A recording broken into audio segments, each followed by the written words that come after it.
यहाँ solid line के ऊपर है, दैट इज वाई ये आपके पास परफेक्ट नेगेटिव लीनियर कोरिलेशन है। अच्छा, इस इमेज पे आ जाएं, नंबर 4, ये आपके पास नेगेटिव कोरिलेशन है बिकॉज डिक्रीजिंग ट्रेंड शो हो रहा है, लेकिन सारे के सारे डॉट्स जो हैं, पॉइंट्स हैं, वो सॉलिड लाइन के ऊपर नहीं है, that is why it is negative linear correlation. तो जो हमारा आंसर आया है उसको आप देख सकते हैं, ठीक है, वो परफेक्ट नहीं होगा बिकॉज क्योंकि कुछ पॉइंट्स ऊपर हैं, कुछ पॉइंट्स नीचे होंगे, ठीक है ना। परफेक्ट का मतलब ये होगा कि मॉडल में जो वैल्यू पुट करेंगे वही एक्चुअल वैल्यू बिल्कुल आएगी या स्लाइटली चेंज होगा, ठीक है ना। तो परफेक्ट तो इसमें हो सकता है। तो यहाँ पे आपके पास जो है ये नेगेटिव लीनियर कोरिलेशन बन रहा है, आपके पास नेगेटिव लीनियर कोरिलेशन आपके पास आ रहा है। आपका आंसर क्या आ रहा है? आपका आंसर आ रहा है -0.92 आ रहा है। -0.92 का मतलब ये है कि ये आपके पास नेगेटिव लीनियर कोरिलेशन, तो इसकी जो इमेज होगी, जो ट्रेंड होगा डाटा का, इट मीन्स कि वो आपके पास इस तरह का होगा, ठीक है, यानी डिक्रीजिंग होगा। और ये परफेक्ट इसलिए नहीं होगा क्योंकि -0.92 है, 100% नहीं है, या 99% नहीं है। 99 भी होता है तो आपसे कह सकते थे कि वो आप पे परफेक्ट नेगेटिव कोरिलेशन होता। तो फर्स्ट 2 में आपने देखा कि ये परफेक्ट पॉजिटिव जो है वो लीनियर कोरिलेशन था, और ये आपके पास जो है पॉजिटिव लीनियर कोरिलेशन है, ठीक है। उसके बाद आ जाए लास्ट 2। लास्ट 2 में आप देखें ये कर्विलिनियर कोरिलेशन है, इसमें कर्व बन रहा है, जैसे पैराबोलिक शेप बनती है, डिफरेंट मॉडल्स भी आप बच्चों ने पढ़े कैलकुलस में। तो ये नो लीनियर कोरिलेशन, इसमें लीनियर कोरिलेशन नहीं होगा, लीनियर कोरिलेशन नहीं होगा। अच्छा, इसी तरह इसमें देखें, ये जीरो कोरिलेशन, इसमें कोई कोरिलेशन नहीं होगा, जीरो कोरिलेशन है, इस पर कोई कोरिलेशन नहीं है, इसमें भी कोई कोरिलेशन नहीं है, क्योंकि यहाँ पे आप देखें आपको ट्रेंड ही पता नहीं चल रहा है, स्कैटरिंग फॉर्म में है, जितने भी पॉइंट्स हैं, डॉट्स हैं, वो सारे स्कैटर्ड फॉर्म में, आपको उसका ट्रेंड पता नहीं चल रहा है कि इंक्रीजिंग है डिक्रीजिंग है। So it means there is no correlation in last 2 figures, ठीक है। तो इसकी भी इमेज ले लीजिएगा, ये यहाँ पे MS टीम के ऊपर अपलोड है, ठीक है। नोट कर लिया सब बच्चों ने वहाँ पे भी? यहाँ पे तो कर लिया, वहाँ भी कर लिया। और इमेजेस डाउनलोड करना चाहें तो MS टीम से कर सकते हैं, वहाँ पे अपलोड कर दी गई हैं। अच्छा, उसके बाद हम फिर इसके बाद एक टॉपिक स्टार्ट करेंगे और वो है MLR।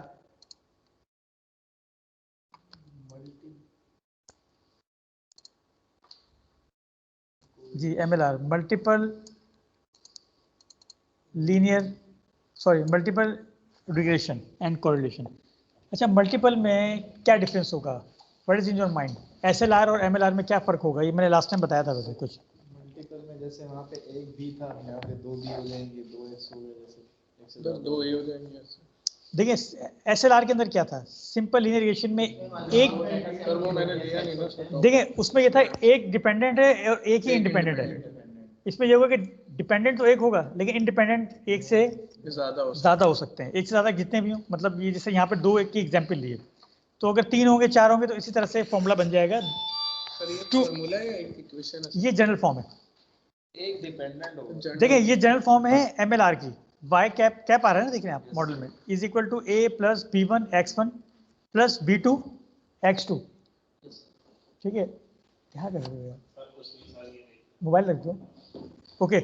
और यहाँ पे अगर यहाँ पे 3 इंडिपेंडेंट्स होते तो फिर उसके लिए फॉर्मूला क्या होता? प्लस b3x3, ठीक है। ये बिल्कुल उसी जैसे यहाँ SLR में हमने देखा था, ये फॉर्मूला जो ब्रैकेट के अंदर ये जो इससे ऊपर आप देखें जनरल फॉर्म के, ये SLR के लिए था। ये फॉर्मूला SLR का सिंपल रिग्रेशन, ठीक है, सिंपल लीनियर रिग्रेशन का a प्लस bx, ठीक है ना। इसमें आप देखें एक डिपेंडेंट और एक इंडिपेंडेंट है, ठीक है। बट MLR के अंदर क्या होगा कि डिपेंडेंट तो एक ही होगा, इंडिपेंडेंट एक से ज्यादा होंगे, 2 होंगे या 4 होंगे, 3, ठीक है।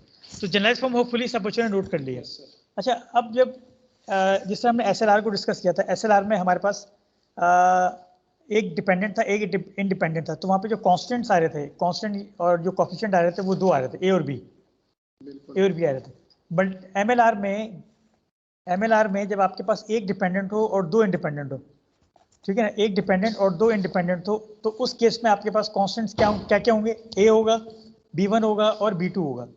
तो इसका मतलब ये हुआ कि आपके पास ये जो MLR है यानी मल्टीपल रिग्रेशन है या मल्टीपल लीनियर रिग्रेशन मॉडल है, ये उस वक्त आप फाइंड आउट कर सकते हैं कि जब आप A, B1 और B2 की वैल्यूज को क्या कर लें, फाइंड आउट कर लें। और ये फाइंड आउट कहाँ से करेंगे, ये आप इस फॉर्मूले से करेंगे। देखिए इन तीनों के ये फॉर्मूलाज हैं, ये फॉर्मूले बिल्कुल बहुत आसान है, ठीक है। ये तीनों एक ही है, कोई तीनों अलग अलग है, ठीक है। और ये तीनों फॉर्मूले देखें, आपको ये इक्वेशन याद होगी, ठीक है,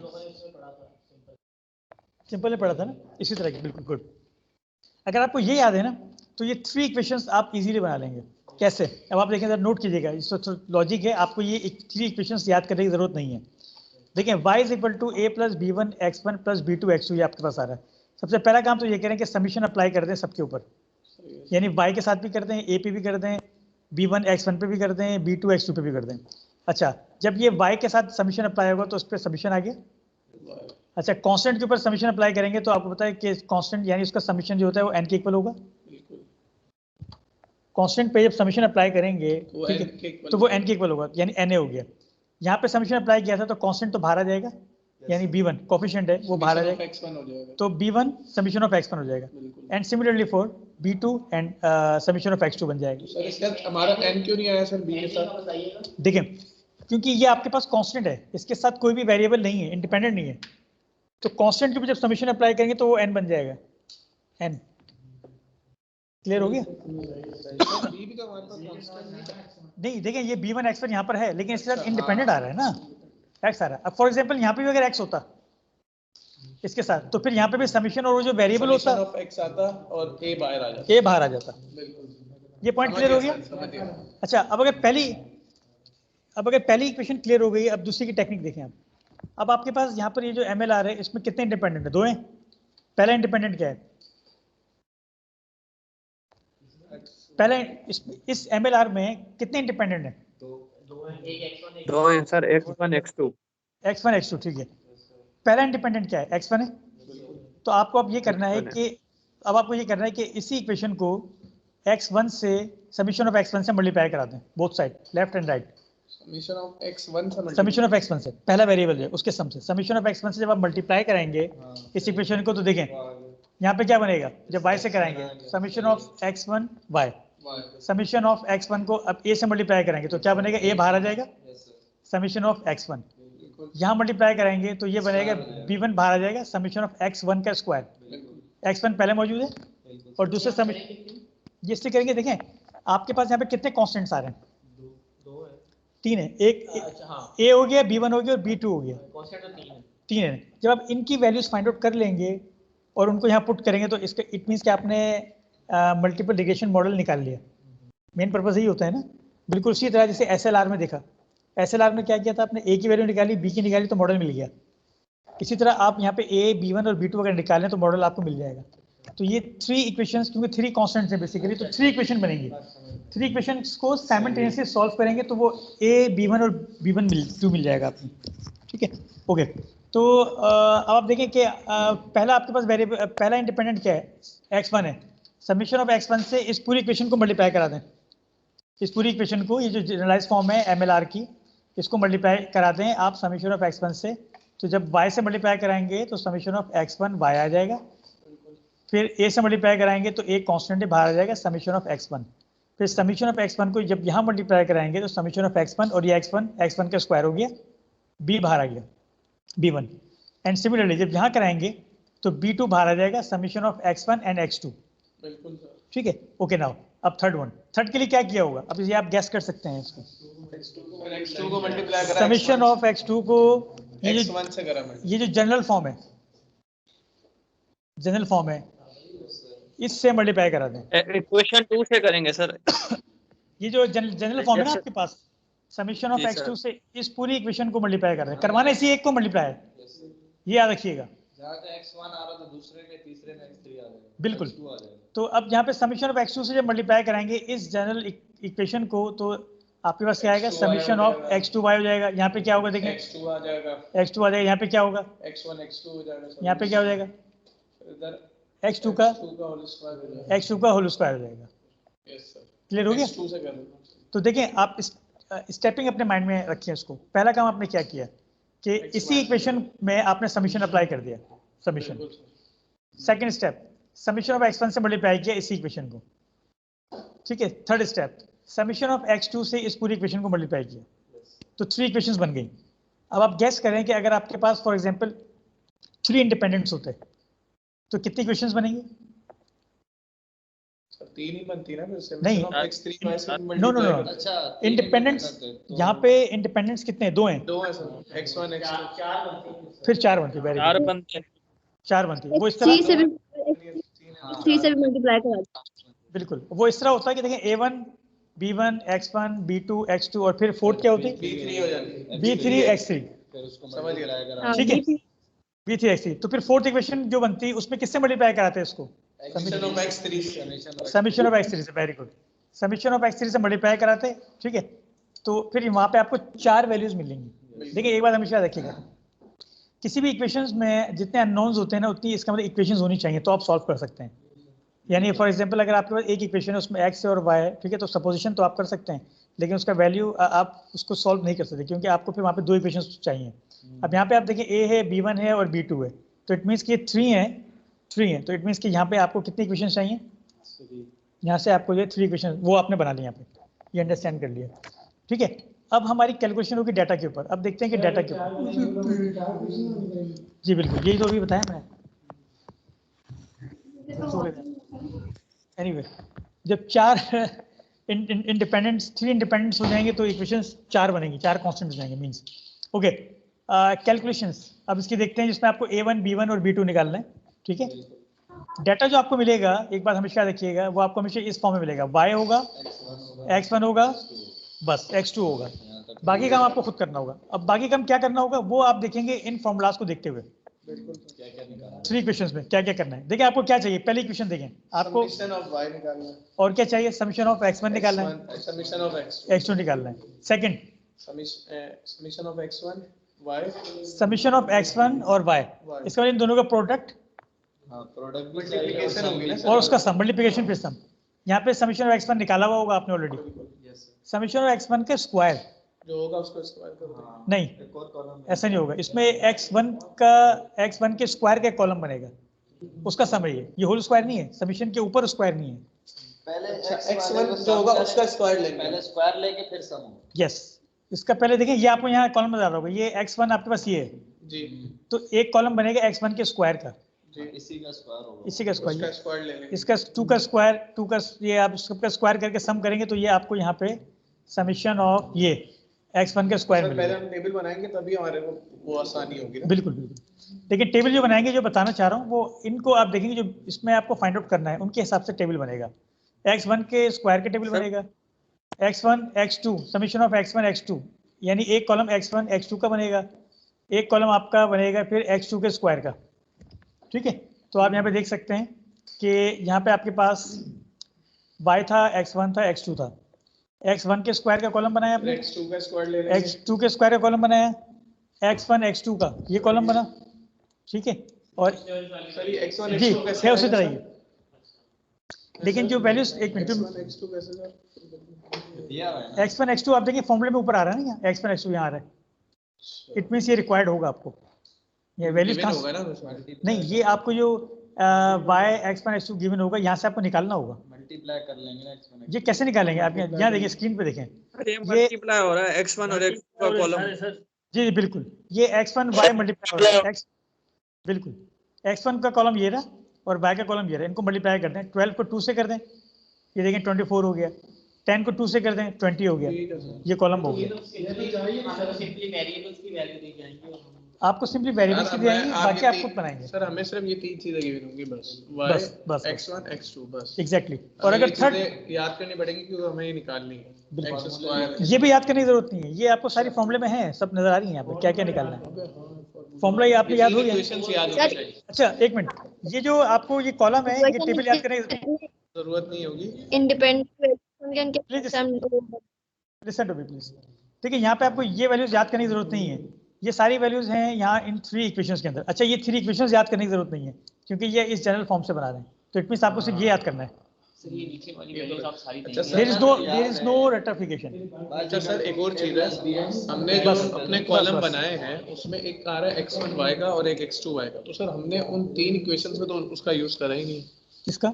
x1 y का और x2 y का, ये हमने ऐसे ही फिर यहाँ पे है ना x1 हाँ, का, सर वो इधर है ना सर, इधर हम लोग क्या करेंगे, तो यहाँ पे हम पुट करेंगे ना वैल्यू, पुट करेंगे, पुट करेंगे एग्जैक्टली करेंगे, लेफ्ट और राइट दोनों सर ये करेंगे, बारी बारी करेंगे, बारी बारी। ठीक है सर, समझ ओके स्टूडेंट, तो ये मेरी आवाज आ रही है आपको? कोई क्वेश्चन करना है बच्चों को? सर टेबल एक क्लियर चीज पूछनी थी जी प्लीज, जी सर, टेबल क्लियर हो गया okay please please quiet. Sir. Sir आवाज आप पूछ रहे हैं कि आप बता रहे हैं कि एक्स स्क्वायर जब लेंगे सबमिशन का सर, तो फिर वो सबमिशन जैसे सर एक्स की वैल्यू है 15, सर 15 का स्क्वायर हो जाएगा ना वहाँ पे फिर सबमिशन एक्स का। x1 का स्क्वायर यही है, 15 कहाँ पे आ रहा है x1? यहाँ 15 कहाँ है? 15 सर सबमिशन आखिर में 15 आ रहा है। नहीं नहीं लिसन, ऐसा नहीं है, ये 15 जो है 15 कहाँ से आया? इस पूरे कॉलम का सम है। जी जी सर। तो आपने इसमें हर x1 की हर वैल्यू का स्क्वायर कर लिया तो ये कॉलम बन गया। जी सर। तो ये इसका टोटल करें तो वो 49 बनेगा। तो फिर हम 49 रखेंगे सर, इसका रखेंगे स्क्वायर। जी बिल्कुल बिल्कुल, आप जब समीशन ऑफ x1 का स्क्वायर होगा तो आप 49 रखेंगे, समीशन ऑफ ठीक है x1 के स्क्वायर की जगह। और अगर कहीं पे आया समीशन ऑफ x1 का होल स्क्वायर, देखें एक पॉइंट में आप सब बच्चों को बताता चलूं इसमें, प्लीज क्वाइट। देखिए यहाँ देखें आप, ये दो चीज़ों में आप ज़रा डिस्टिंग्विश रखिएगा। एक तो होता ही है, ठीक है, और एक है आपके पास ये, इन दोनों में फर्क है या नहीं है? जी सर, एक है फर्क है सर, समीशन ऑफ फर्क एक्स है। का स्क्वायर और दूसरा समीशन ऑफ। बहुत फर्क है सर। इसमें ये कि आप पहले, इसमें ये कि x का सम करेंगे और फिर स्क्वायर करेंगे, और इसमें ये कि x का पहले स्क्वायर निकालना है हर वैल्यू का और फिर सम करना है। तो ये दोनों सेम तो नहीं हो सकते? एक बाद में कर लेना है प्लीज। ओके स्टूडेंट, तो ये टेबल क्लियर हो गया सब बच्चों को? जी सर। ओके, अब देखें आप यहाँ पे ये सारी वैल्यूज आप इसमें आप पुट करेंगे। देखें सबसे पहली इक्वेशन देखते हैं, समीशन ऑफ y। ये आपके पास क्या आ रहा है? समीशन ऑफ y आ रहा है। तो समीशन ऑफ y को आप देखें यहाँ पे, समीशन ऑफ y 64, ठीक है। तो समीशन ऑफ y की जगह यहाँ पे क्या आ जाएगा? 64। फिर क्या है? n कितना है? यहाँ पे 5 है, तो यहाँ पे क्या आ जाएगा? 5a हो जाएगा। फिर b1 है, फिर समीशन ऑफ x1 है, समीशन ऑफ x1 कितना है? 15। समीशन ऑफ x1 है 15। तो यहाँ पे आ जाएगा आपके पास b1, 15 b1 कांस्टेंट पहले आ जाएगा 15 b1। अच्छा, फिर है b2 और ये है समीशन ऑफ x2 का सम कितना आ रहा है? 5 आ रहा है, ठीक है। तो जब ये वैल्यूज पुट करेंगे तो ये इक्वेशन बन रही है आपके पास, देखें चेक कर लें। सर यही बने एक वीडियो या बस ऐसे ही हो, इक्वल टू ऐसे ही है एनीवे। अच्छा ओके, सेकंड इक्वेशन देखिएगा अब। सेकंड इक्वेशन, सेकंड में लेफ्ट में क्या आ रहा है? Summation of x1 y। तो ये कॉलम कहाँ पे आ रहा है? देखें ये रहा, इसके एंड में आ जाए, इसका सम होगा 203, ठीक है। तो यहाँ पे क्या आएगा? 203। अच्छा यहाँ पे देखें a है समीशन ऑफ x1 15a हो जाएगा, 15a हो जाएगा समीशन ऑफ x1 का स्क्वायर 1 के स्क्वायर का समीशन होगा 49 b1। फिर summation of x1 y1, summation of x1 y1 sorry x1 x2, ये कॉलम है, इसका सम देख लिया 16।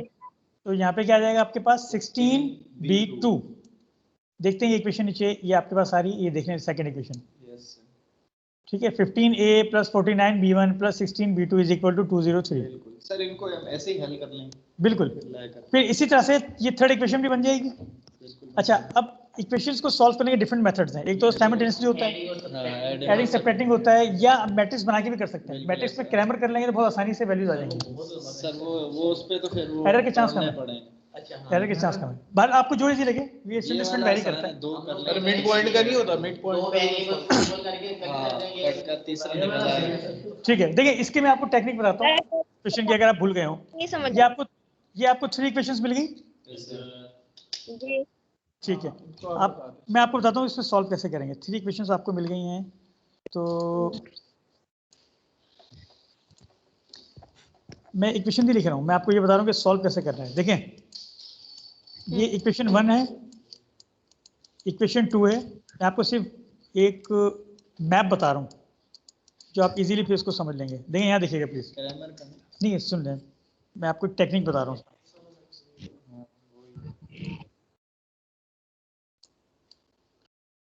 हाफिज साहब प्लीज। ओके, यहाँ देखिएगा इसमें ये 3 इक्वेशंस हैं आपके पास। पहला काम आप ये करें कि इक्वेशन 1 को और इक्वेशन 2 को सॉल्व करें, जहाँ से आपको इक्वेशन नंबर 4 मिलेगी। 3 है ऑलरेडी, 4 मिलेगी। नहीं, यहाँ देखते जाएं, मैप देखिएगा, ये बाकी वहाँ भी बच्चे देखते जाएं। आपको ये काम करें, 3 इक्वेशंस आपके पास आ गई हैं। 1 और 2 को सॉल्व करेंगे तो यहाँ से 4 मिलेगी, और 2 और आप करेंगे 3 को, यहाँ से आपको मिलेगी 5th। अब जब ये 5th इक्वेशन मिलेगी ना, तो इसमें अच्छा इन 3 इक्वेशंस में आपके पास जो अननोन्स हैं वो कितने आ रहे हैं? ए है, B1 है और B2 है। ठीक है, जब ये 4 और 5th इक्वेशंस बनेंगे तो उसमें 2 रह जाएंगे, एक कट जाएगा। तो मेक श्योर कि इनमें जो एक कैंसिल होगा ना, वो दोनों में सेम कैंसिल होना चाहिए, वो आपको कराना है देखते हुए। मतलब ऐसा नहीं है कि इसमें A और B1 रह जाए और इसमें B1, दोनों को सेम रखना है। अच्छा, और जब सर ये सॉल्व कैसे करना है? अच्छा चलें, वो भी मैं बता देता हूँ सॉल्व कैसे करना है। लेकिन ये पहले देख लें कि आपके पास एक मैप आ जाए कि सॉल्व स्टार्ट कैसे करेंगे। पहले इक्वेशन 1 और 2 को सॉल्व करेंगे तो इक्वेशन 4 मिलेगी, सेकंड और थर्ड को सॉल्व करेंगे 5th मिलेगी, फिर 4 और जब 5th को सॉल्व करेंगे,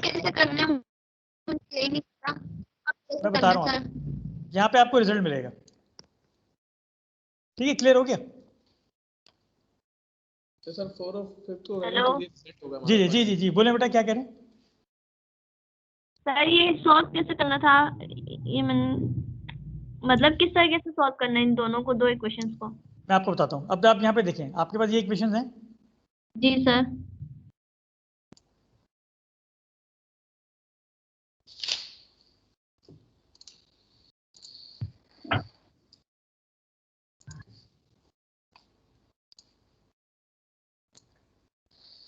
इस क्वेश्चन को सॉल्व कर लेते हैं ना शुरू से। होल्ड ऑन सर आप इक्वेशन एक करा दें और एक हम लोग खुद करते हैं। मैं वही आपको बता रहा हूँ।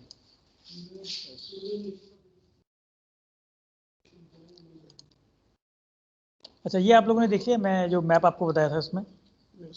ठीक है, ये आपके पास थी इक्वेशंस जिनको सॉल्व करना है।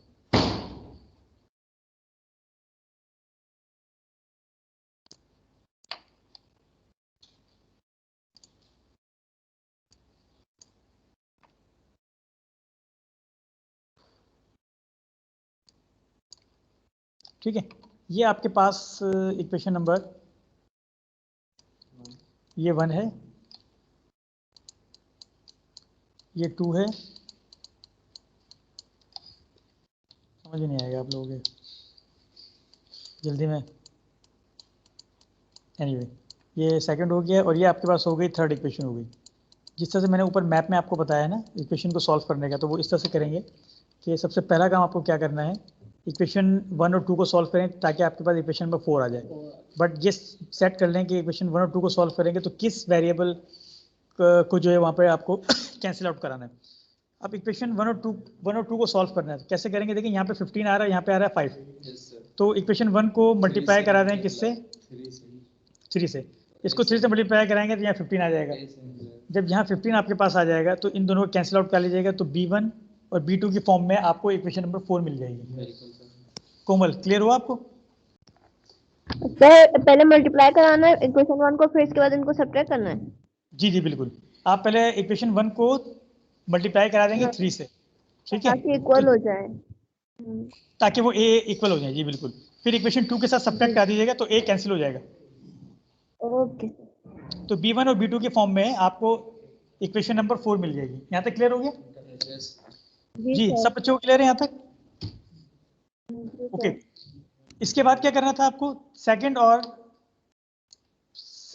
थर्ड को सॉल्व करके फिर इक्वेशन नंबर 5 आपको मिलेगी यहाँ से। ठीक है, अच्छा अब आपने कैंसिल आउट कराया, कीप इन योर माइंड कि आपने जो फर्स्ट 2 इक्वेशंस को सॉल्व किया तो वहाँ पे आपने A को कैंसिल कराया, तो इसका मतलब यहाँ पे भी A को कैंसिल कराना है। तो कैसे कैंसिल होगा बताइए? 3 को मल्टीप्लाई बाय 3 से ही करेंगे। बिल्कुल, 3 को मल्टीप्लाई बाय 3 से करेंगे। इक्वेशन नंबर A को ही करना है। बिल्कुल, इक्वेशन 3 को मल्टीप्लाई करा दें 3 से तो ये 15 हो गया। यस सर, कैंसिल और फिर ये इनको सब्ट्रैक्ट कराएंगे 2 और इसको, तो फिर ये आपके पास ये भी तो हमें देखना पड़ेगा ना कि हम लोग ऐड करेंगे या सब्ट्रैक्ट करेंगे। तो साइन का ऑलरेडी बिल्कुल बिल्कुल ये भी देखना। सर हमने 5 को करा, 3 5 सर इन सबको नहीं करेंगे, सबको करना है सर अभी आप वो नहीं मैं ये तो मैं समझो कि 48 और ये सब हो जाएगा एग्जैक्टली वो साइड भी मल्टीप्लाई करेंगे ना सर, सबको ठीक है जी।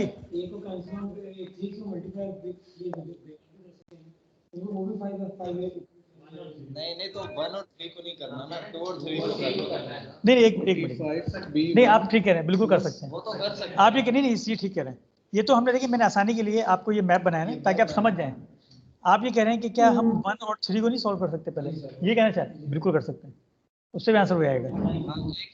एक ही बात है, बिल्कुल कर सकते हैं। नहीं सेम है, वो अपनी मर्जी से। साइमल्टेनियसली का मतलब ये होता है आपके पास 3 इक्वेशंस है ना, किसी भी 2 को पहले कर सकते हैं, उससे कोई इफेक्ट नहीं पड़ेगा। एनीवे तो यहाँ पे आपने अंडरस्टैंड कर लिया। इक्वेशन नंबर 3 को मल्टीप्लाई करेंगे 3 से मल्टीप्लाई करेंगे और सब्ट्रैक्ट करा देंगे सेकंड के साथ, तो यहाँ पे भी एक कैंसिल आउट हो जाएगा, b1 और b2 के फॉर्म में इक्वेशन मिल जाएगी। तो यहाँ से आपको 2 इक्वेशंस आ गई, 4 और 5 हो गई। ठीक है, फिर उन दोनों को सॉल्व कर लेंगे तो आपको वहां से b1 या b2 को एक वेरिएबल मिल जाएगा। बिल्कुल उसको पुट करेंगे, उसको पुट करते जाएं तो फिर अगर फॉर एग्जांपल बस खत्म हो गया काम। क्लियर हो गया स्टूडेंट? तो ये सारा कुछ एक करने के लिए कर रहे हैं, उसके बाद जाहिर है एक मिल गया तो उसको पुट करके निकालते हैं बाकी। वो तो देखें आगे क्या करना होगा सर इसके बाद? लेट्स सी क्या करें साकिब?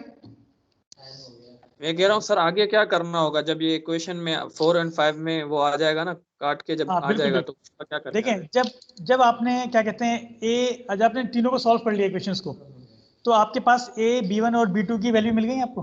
ठीक है, ये आपको क्या मिलेगा? 3.88 जी,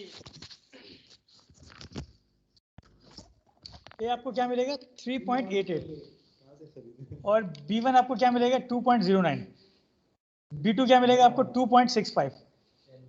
ये तीनों वैल्यूज मिल गई आपको? जी स्टूडेंट? जी सर। ठीक है, अब इन तीनों को, ये जनरल फॉर्म थी MLR की,